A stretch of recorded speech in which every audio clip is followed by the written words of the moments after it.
So you want to lose weight fast. Awesome. Great. Good for you. I'm proud of you for wanting to work on yourself. This channel is all about self-improvement, and improving our health is a large part of that journey.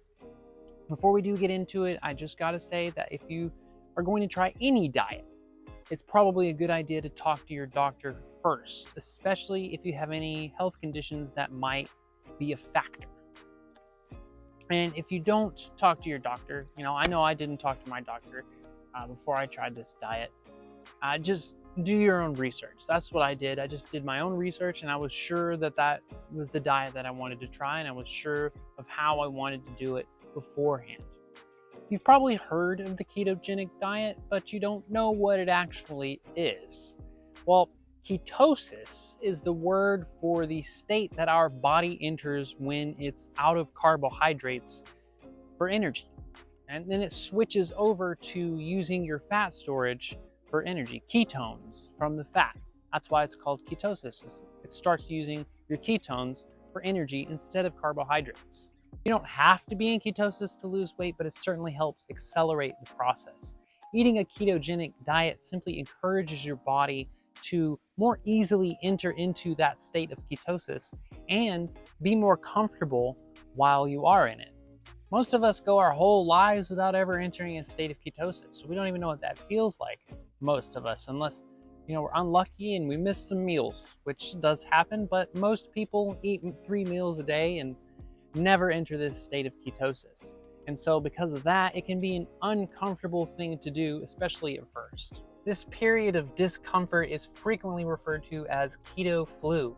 I actually got really unlucky the second time that I went on a keto diet because I actually got the flu at the same time. And I was under the impression it was the keto flu, so I didn't take it very seriously, and I wound up in the hospital because I was throwing up blood. So yeah, if that happens to you when you're on when you start a keto diet, just make sure you take your temperature, because the keto flu won't actually give you a temperature, although it will seem to have a lot of the other symptoms. By eating primarily high-fat foods, we're training our body to use fat as a fuel source more readily, right? We're used to eating a large amount of carbohydrates, or at least most of us. The standard American diet includes a large amount, 200 grams plus of carbohydrates on a daily basis. And so your body is used to that. In a lot of cases, for a whole lifetime, it's used to carbs as its primary source of energy. So by switching into a keto diet, we are training our bodies to use fat as a fuel source more. That brings me to the second half of the equation. When do we go into ketosis, right? A ketogenic diet isn't just about what we eat, it's about when we eat too. If we want to prolong the periods of time that we are in ketosis, then we want to also implement intermittent fasting, which is a whole nother thing in itself, but it synergizes extremely well with the ketogenic diet. So the reason breakfast is called breakfast is because it's break fast, right? You just spent probably 8 hours without eating, probably longer, because not everybody eats right before they go to sleep. And so by eliminating breakfast altogether, or taking those calories that you would normally eat during breakfast and pushing it into your lunch or dinner, you're extending the amount of time that your body is going to be in ketosis. Now, losing weight, no matter what diet you're doing, is ultimately going to boil down to one simple thing, and that is a caloric deficit. You want to be spending more calories in a day than you're taking in, right? Very simple. But it's really important to figure out the math, right? And set a realistic goal that you can achieve that won't be too hard, right? Or too easy, right? If you want to lose weight fast, it's going to be more difficult.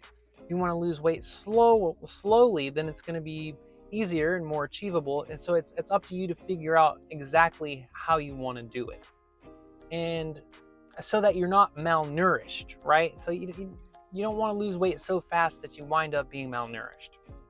So if you didn't know this, 1 pound of fat is approximately 3,500 calories. So using myself as an example, When I weighed 225 pounds, right, I wanted to lose around 50 pounds. So I took that 50 pounds and I multiplied it by 3,500 calories, which came out to 175,000 calories that I needed to lose. You sick rainbow in the shot here.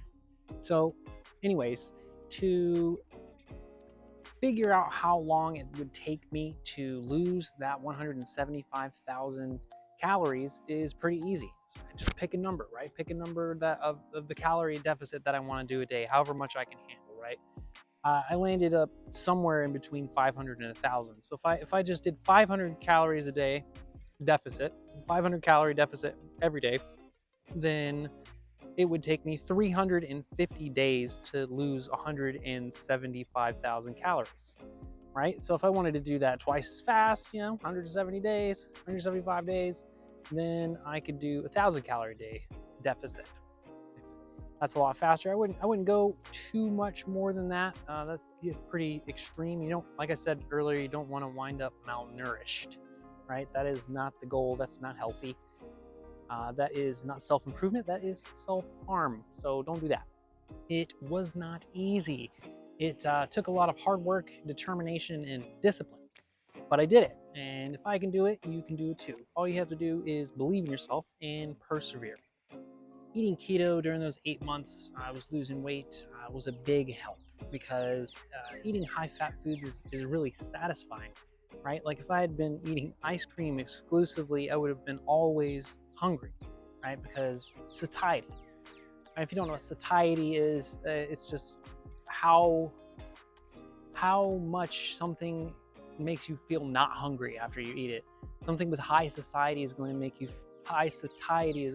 feel very satisfied after eating it. So carbs have a very low satiety. Eating keto, not only does the food actually have a really high satiety, but it also, like I said before, it primes your body to consume fat more easily. So when you aren't eating during the day for the intermittent fasting, you're just drawing on your fat stores and you feel a very clean energy from that. So what foods can we eat?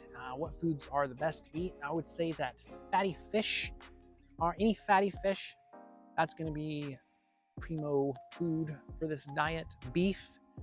Steaks are really great. Ground beef, burgers without the bun, of course.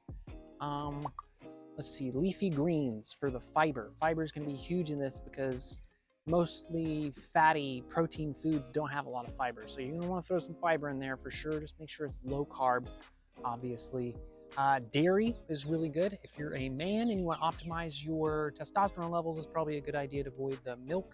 But cheese, it's a lot easier to not overconsume cheese than it is milk, right? Cheese is a really good source of fat and protein.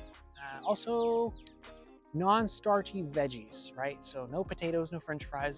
Sadly, no potato chips, right? Got the fat, but those are very starchy.